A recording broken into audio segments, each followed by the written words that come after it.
This podcast is part of the Frederick Podcast Network. Learn more at listenfrederick.com.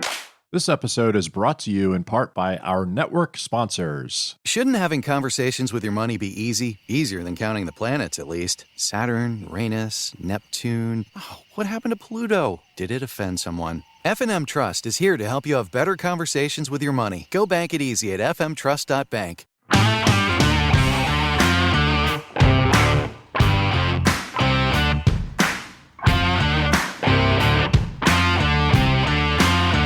What's up, everybody, and welcome to episode 125 of Beers in the Lot. This is our first episode of 2023, so if your New Year's resolution was to start listening to the show, then you may not have heard that we have merchandise for sale at beersinthelot.com/shop. You should definitely check it out. We've got t-shirts and hoodies available in colors from most NHL teams. And don't forget to join the Discord at beersinthelot.com/discord. So in this episode, the guys and I started off talking about the Winter Classic and our thoughts on the game. Then we gave some opinions on how we think that the NHL or ESPN or whoever could make their broadcasts of games better, and some of the data they could utilize in order to do so. Then we finished up with John giving a brief recap of his trip down to Smashville and his experience at Bridgestone Arena. So let's crack the beers. What frosty beverage do you have this evening, Aaron? Tonight, from Golden Road Brewing, I have a mango cart, mango wheat ale. I'm already ready for mangoes and pineapples and summer stuff. Here on January, whatever it is. The taste of warmer weather on your tongue. You're ready. Exactly. I'm ready. I am ready. Christmas is New Year's is over. I'm ready for summer. After some ODR time. Anyway. Yeah, I was going to say, in a month, or actually 36 days, go ahead and say that. But 31 days. Yeah, calm down 31. With that shit for now. 29 days when this episode drops. Yeah, 29. Exactly. But who's counting? Yeah. I am counting on Daniel to have an interesting beer as he takes a swig. What do you have tonight? I have returned from my travels. And I have come back with a beer from Trillium Brewing Company. Oh, yes. Trillium. Trillium was fourth in top breweries in 2020 out of the world. Number 5 is Treehouse. So they beat Treehouse. Oh, shit. In that beer list. And I am drinking a Congress Street India Pale Ale. And it is very smooth and very delicious. Nice. What do you got tonight, Riggs? I have from Trogs Brewery in Hershey, Pennsylvania. Double Blizzard, double IPA. Very, very good. Big beer, does not taste like it. These can be dangerous. Be warned. They are good. I've got a mango cart and you've got a double Blizzard. Double Blizzard. Opposite ends of the spectrum. Because I have not given up on winter yet. Because we have a big event coming up based solely around winter. So it's true. Winter beers. And John has from Attaboy Beer here in Frederick, Maryland. I have a Tarts McGee, which is a Passion Star Tart Ale. So I have a few Attaboys. I'll be using those the next couple of weeks. Excellent. Well, probably won't be weeks because I won't stretch it that long. But yeah. Well, talking about winter, the Winter Classic aired today. What are your thoughts on the classic winter game? Pittsburgh's 6th Winter Classic. John, what are your thoughts on the game? How do you think Pittsburgh did? Subtract all the hoopla.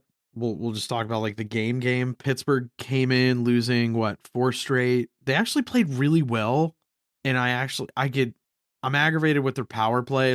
They got to figure something out because the other night against the Devils they were 0 for 9. Today they were 0 for 2, I think, and just very for the amount of skill they have on the team, it's a really poorly ran power play, I think. But whatever. I thought it was a good game. Sucks they didn't get a point because damn, they were close. But Jake DeBrusk looked pretty damn good. Bruins got better as the game went on. Pittsburgh came out really well, I thought. overall good game. I like the atmosphere. Fenway's a cool venue. I don't necessarily think I'll get sick of that as a Winter Classic venue. I'm glad after we said stuff like, what was it, 2 or 3 weeks ago about it, they're going to a brand new venue with like brand new teams in the Winter Classic. Funny enough, 2 teams in the top 10 of revenue for the league. You know, Weird. really good. Weird. Oh, wow. Weird. The 2 newest teams as well. So that's always good. Like that'll, you know, the NHL needs stuff like that. Like bigger markets, better markets, revenue driving markets. So Vegas and Seattle, by the way, if you hadn't heard. Listen, yeah. it's Vegas and Seattle. I forget the name of the stadium, but it's where the Mariners play. And they do have dome capability as well, which is that'll be interesting because it's only been in like a covered dome, and it was one of the Heritage Classics. I forget who they played, but it was Vancouver, and I forget who they played. It was when Torts was still the coach. That's all I remember. And he sat Bobby Lou in favor of Corey Snyder. So, yeah. But yeah. Good old Torts. Yeah. Danny, what do you think of the game? I thought it was good. It was good atmosphere. Ice looked a little slow, but other than that, there wasn't any like glaring issues with the ice as there has been in the past. Ice seemed frozen. Dudes were skating. It seemed cold. They played hockey. But yeah, like I said, it was almost like they were skating in a little bit of sand there. I did see a lot of guys like kind of mishandle pucks or like pucks stop behind them and stuff. But that's kind of normal. That's par for the course when you get the Winter Class. I didn't mind it. As a Pittsburgh fan, it's good to get close against Boston. I mean, obviously you play this game maybe a little. It's still just 2 points in the regular season, like we've talked about before, but it's still, you know, you got the spectacle and everything. So you want to do well in front of, you know, a national audience and all that. So both teams probably played, maybe elevated their game a little bit. I wouldn't say playoff atmosphere, but they played well. They played hard. So when Pittsburgh comes away really close to beating the team with 28 wins right now, that's good for Pittsburgh. Well, they had 27 wins. Now they have 28, but yeah. Pittsburgh got close. They did pretty well against them. I think it was a decent showing by the Pens there for sure. Riggs, do you have any thoughts on the game or just the atmosphere? When I first turned it on, I had not been paying attention to the uniforms prior to the Winter Classic. So when I first turned it on, yes, I did not know which team was which. Agreed. Lots of yellow. Oh yeah, you're right. Yeah, because they're all the like, same okay, colors. let's go black and gold. What? Wait a minute. You know, okay, yeah, right. But the other thing I noticed was the ice oriented differently on the baseball diamond than the previous one, the one back in, I guess, 2010 when it was there last, I want to say. It seemed like it was in a different sort of orientation that made more sense for people sitting in a baseball stadium to actually see the ice. I don't know. It stuck out to me when they showed the overhead shots. It was something that I wanted to go look at later on, but I didn't do it before we started recording, so I don't have the answer. Yeah, Fenway Park, obviously historic venue, very cool. I still love baseball too, so that's always awesome. But yeah, I was a little confused when I first turned the game on with all the black and yellow. Yeah. seems like a little bit of a marketing oversight on the part of the NHL. Put 2 black and yellow teams together. I don't know. Whatever. No, I just looked. It's actually the same orientation. Was it the same? It just seems it's the same orientation. I think the camera works better. I feel like with the outdoor game, they've gotten they got really good at getting some of the camera angles down and whatnot. And I know Kenny Albert and Ed Olczyk had an issue with their monitor somehow, some way. Like Kenny Albert may mention he was getting out the binoculars and stuff and actually doing it that way, kind of old school, which I loved. Yeah. But in terms of the ice camera and whatnot, and some of the other angles they had, that kind of one face-off camera where it's essentially ice level in the ice, stuff like that. Like that, Mhm. that's pretty slick. They've gotten better. I mean, so it's all improving. I mean, I think last year, like one of the best games I think we've seen, we mentioned it a few times, like the Lake Tahoe game, because there were no fans. So like Yeah. they could get it pretty close, and they had mics in interesting places and picked up a lot of cool stuff. But yeah. You mentioned the announcers trying to like see what was going on. Gooner, our guest from just last episode, he posted something in Discord. I guess something got broadcast when somebody pressed the wrong button of which feed to put onto the TV broadcast, and kind of gave us a little bit of a behind the curtains look at what's being done with some of the real time stuff that they're doing. And they can put names and numbers underneath the players and markers on the pucks and everything like in real time on the screen. And you gotta think that that's commonplace now, and that some announcers that have that available to them, it's almost easy mode for them. They can just see player names like it's like you're playing NHL 23 or something. Like that looks really cool, honestly. Was that, and also the image had, it was just a screenshot, right, that somebody took. The image also had highlighted the lines on the lines, ice, yep. and also the outline of the goalposts. Yes, it So did.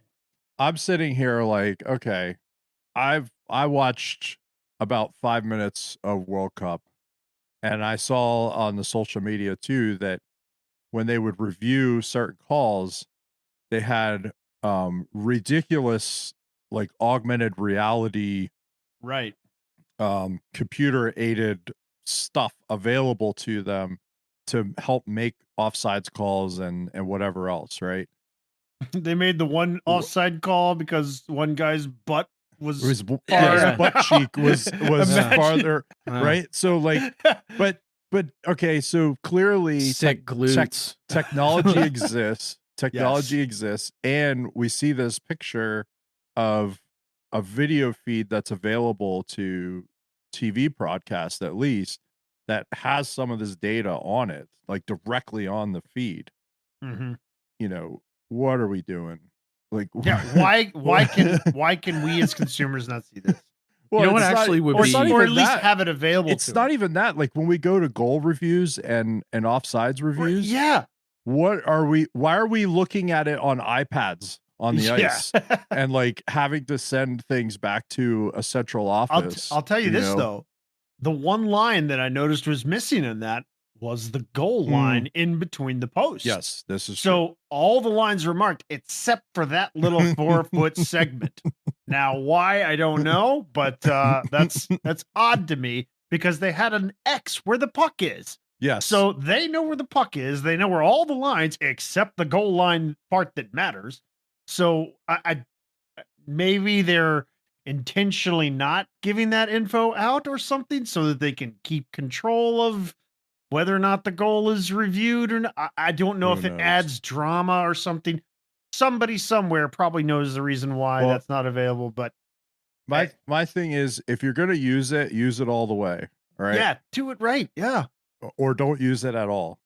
You know, I agree. It's an all or nothing thing. So if it's available, like let's start using it. Let's start getting these calls correct, which they almost always get things correct. There's once you see video, there's usually no more controversy after that.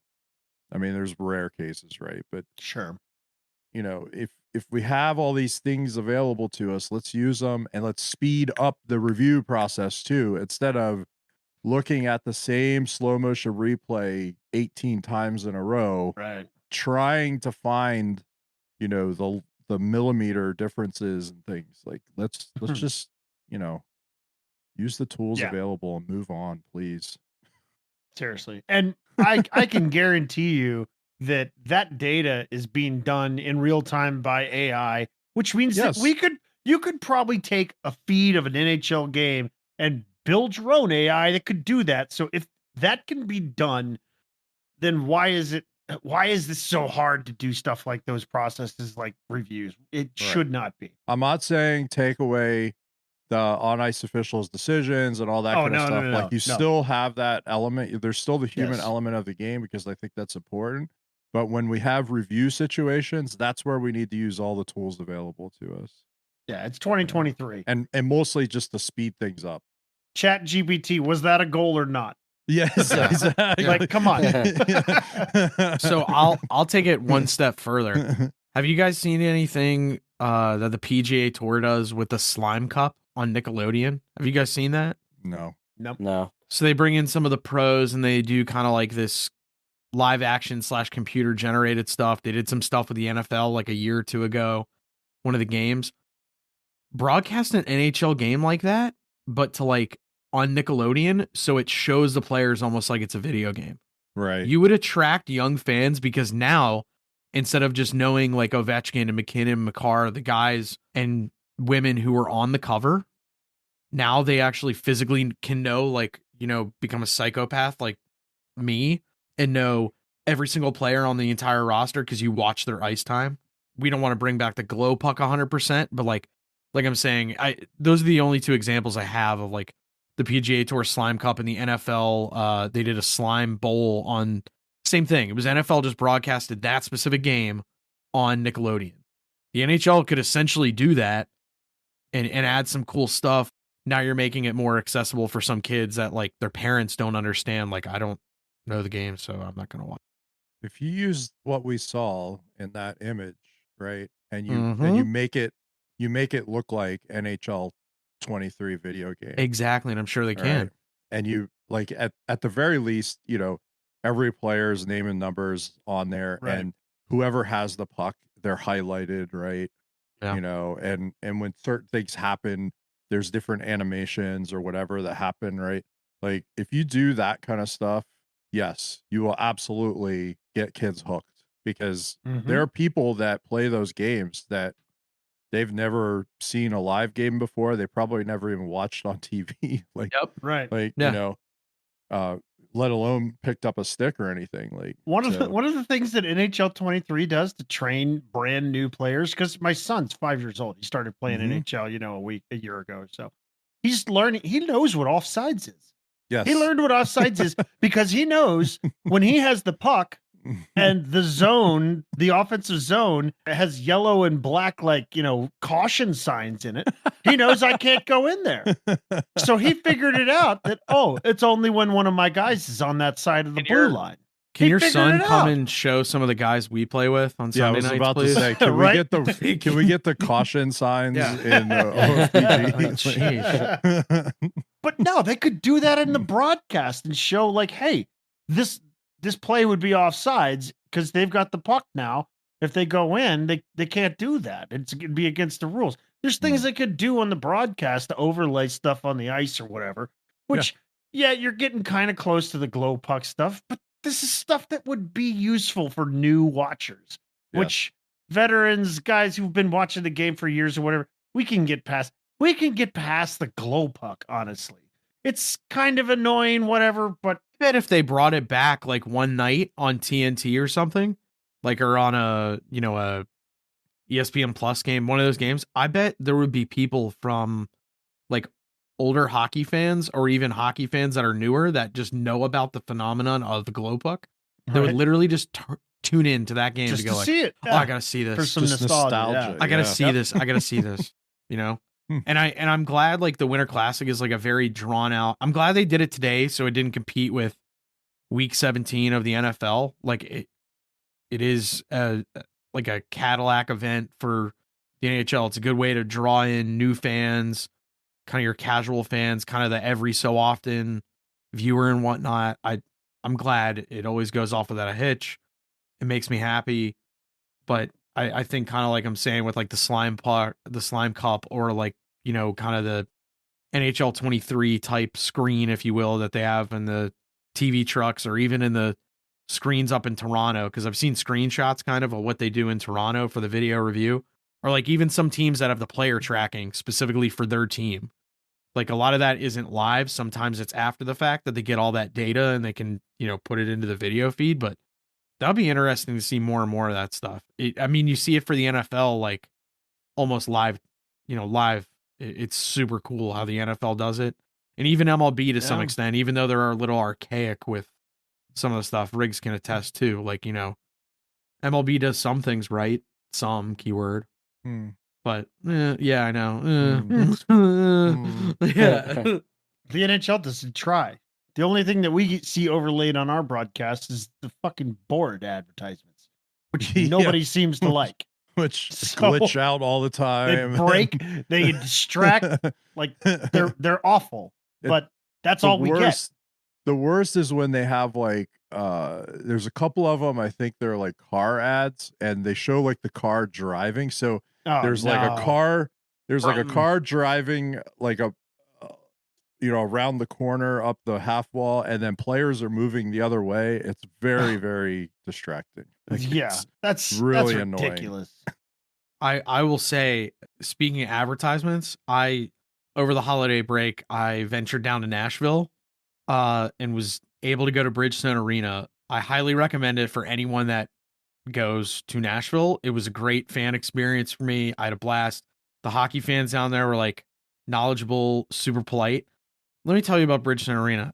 Any place they could cram advertisements in that place, it was there. They had it in the bathroom stalls. Ever. I was like raving to my significant other about the fact, I'm like, I love this place. There's advertisements everywhere. This is great. Like, whoever's on their ad team is just like knocking it out of the damn park. Like, look at this. She's like, okay, like, didn't even notice. Like, sorry. And I'm like, but like, I thought they did like some really cool things in the arena. A lot of like interactive things to get the fans going and whatnot.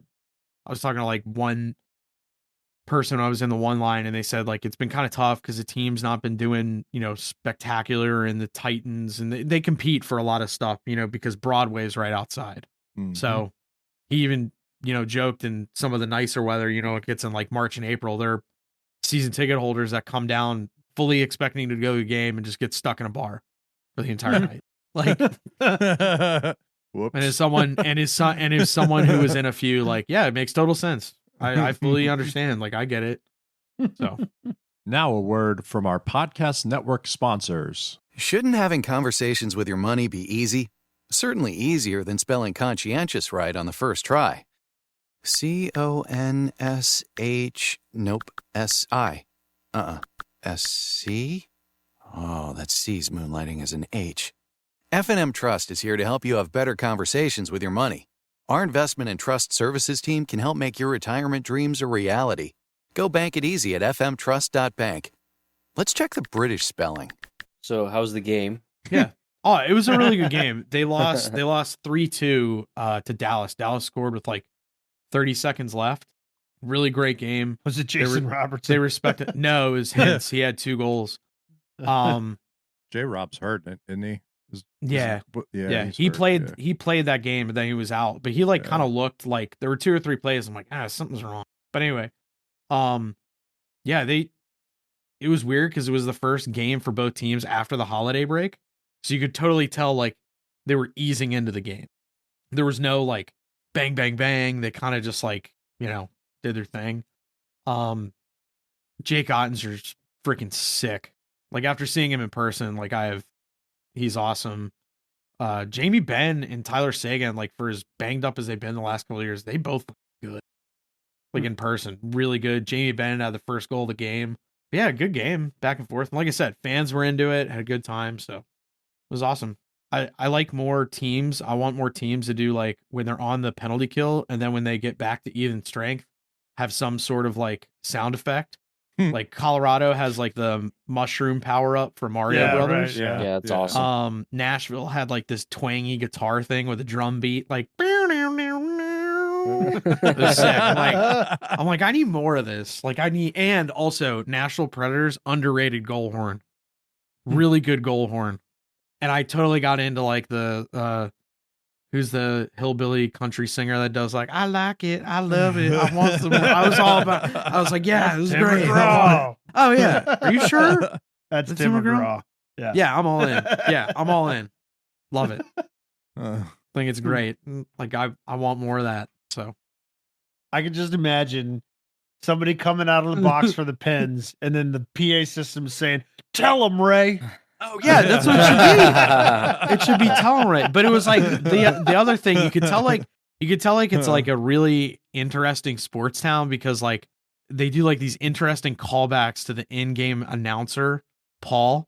So like at the very end of the it's like 1 minute left in the first period. Thanks, Paul. Yeah. And then like even during the intro to like the starting lineup for the Stars, it was like Joe Pavelski, he sucks. Jake Ottinger, he sucks. And head coach Pete DeBoer, yeah, he sucks too. It was great. Like everybody's doing it. Yeah, that's like college hockey. 2 Dallas fans I saw doing it as well. Like they just got so swept up in it. They got swept up in it. It was great. Like, you know what? He does suck. Yeah. Huh. Well, in person, I will say, like, Pete DeBoer, one knock on him, he believes that all offense or a lot of offense should derive from like point shots and point activity. Like 2 or 3 times, it was so obvious what they were going to do. And Nashville just like, all right, we're just going to like put our stick to the point and you guys, your controller is going to freeze. And like some of the younger guys, yes, like you saw it, but then some of the higher skilled players like Hintz and Heiskanen, like they like kind of came in deeper to like kind of alleviate some of that. And also saw Victor Olofsson for Dallas Stars. He had his rookie lap. That was kind of cool. Nice. Didn't even know that he was like added like right before the game, and then as soon as he came out, like he was the only one. I was like, oh, cool, a victory lap or a rookie lap. It's badass. Nice. Yeah, saw that first time ever. So yeah, it was fun, man. Do you have any good spots to eat out there? Quite a few. So like it was funny, like 2 or 3 of the places that you always hear like tourists need to go. Even when we were there, other locals were there because they were like, it's so good. And also like Nashville hot chicken, you know how like you get it up here at places and it's smothered in sauce and it's just like kind of gross. Not like that down there. It's just the right amount where like if you pick it up with your hands, yeah, you're gonna get it, but it's not like dripping and all disgusting. So we'll totally recommend. Absolutely. The one breakfast and brunch place we went, I got this called Biscuit Love. So it's called the Princess. So it was a hot chicken and then also with an egg on a biscuit, but they like do it open face so you can kind of. And the local sitting next to me was like, oh my God, that looks amazing. I was like, oh, thanks. Like, we just came here, we saw it. And she's like, yeah, we come here all the time. Like, but man, the food is so great. I'm like, that's how you know it's like a good place. Like, Yeah. the people love it. So how was the cantina? we got to talk about that offline. I was a little like, You don't want to talk about T-Bell I Cantina? do. You know what? I do. We are huge Taco We're Bell people. we're huge Taco Bell. I Right. didn't have, I loved the atmosphere. I love the idea of it. I was a little displeased with my service. Won't lie. I was a little displeased because they said no grilled stuffed burrito, which is kind of a lie. So I'm a little perturbed about that. No, that is a lie because we looked That it up is- on the menu. It's Exactly. still available. It's a freaking lie. So I was really bent about that. No. I was a little bent because it's a flagship of the organization. It's like Yeah, like mean, it should be a but also- stellar experience. It's still a Taco Bell. It's still a Taco Bell. I fully understand, and I'm not upset about that. I get it. It's still a Taco Bell. Every item is made out of the same thing. It's just Right. different layers. It's just in a different. Yeah, exactly. Exactly. But When you said I was a little they didn't underwhelmed. have it at the flagship store, I was like, the best McDonald's in the world has a broken ice cream machine 20% of the time. to which Aaron, to which I respond, it's actually 100% of the It's time, 100% 20% of the time. Like the sad thing is there's one McDonald's in the country that's always like, I don't know why these people always say this. Like our machine always works. We always get service. But some of the cool little bars I love, like going in and out of there. And then just like being on Broadway, all the people watching, it's great. The music is like everywhere, every single place. Yeah. And I even went to the Country Music Hall of Fame. Had a blast in there. Like I like they had a bunch of Elvis stuff. They had Elvis's caddy in there. Oh, it's a dream. I'd love to go for a ride with the king. They had and then before we got there, we stopped in Pigeon Forge and I saw OJ's Bronco at like the Alcatraz East Crime Museum. That was sick. And saw Uncle Juice's golf clubs. That was pretty cool. So yeah. Oh, What? my gosh. Just saying, like they're all great. So loved all that shit.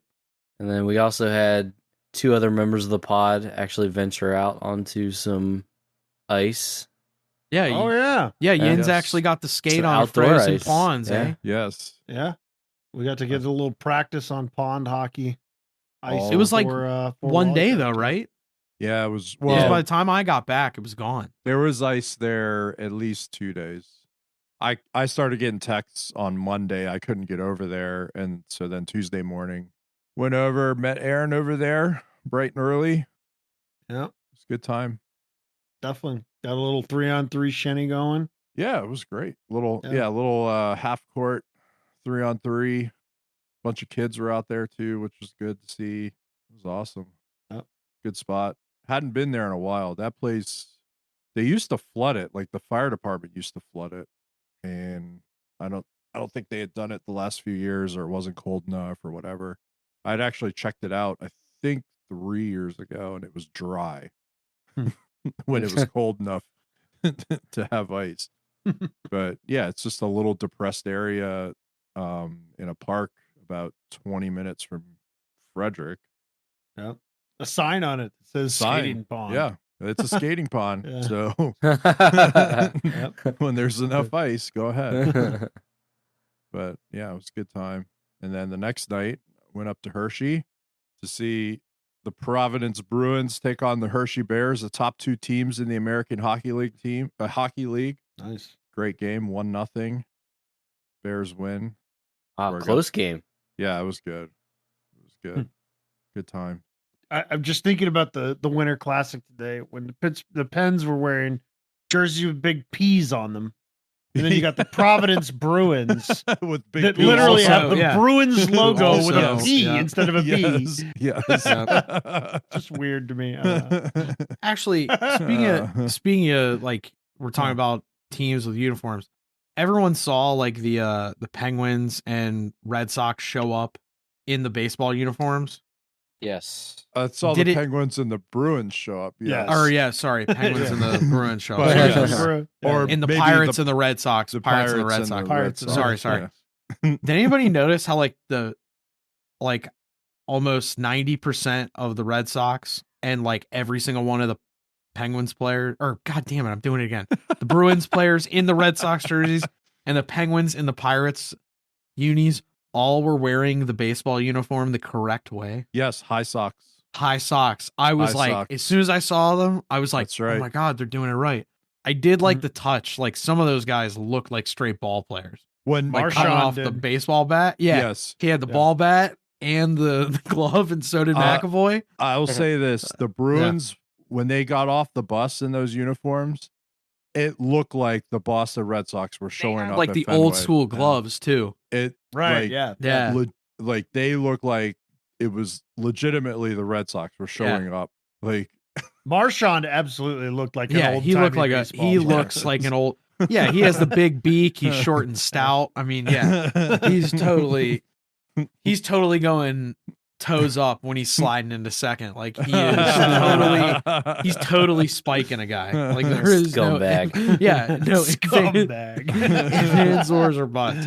He is totally doing that. I loved it though, because like I was like, I said something in our Discord. I'm like, man, look at the Penguins in those uniforms. That's sick. And the Erica's like, that's an actual ball team? Like, what are you talking about? I was like, yeah. Oh, I was like, it's a proud franchise. yeah, Yeah. they dressed up like a really bad baseball team. Yeah. hey, hold on. What did I say? I said like 1924 to 1951, and then He named like 4 seasons that they did good in the last 100 years. 71 to 81, 89 to 94, 2015 to 2017. We got it. We're right in our sweet spot. Alrighty, that'll do it for episode 125. We hope you enjoyed this one. We enjoyed making it, as we always do. And if you're hearing this outro, you probably did enjoy it enough to keep listening anyway. So thank you for that at the very least, but do consider giving us a rating or a subscription or a review on your podcatcher. That helps us out, helps new listeners find us. But either way, thanks again for your listen. We'll catch you next week with another one. We drop episodes every Wednesday, so see you then.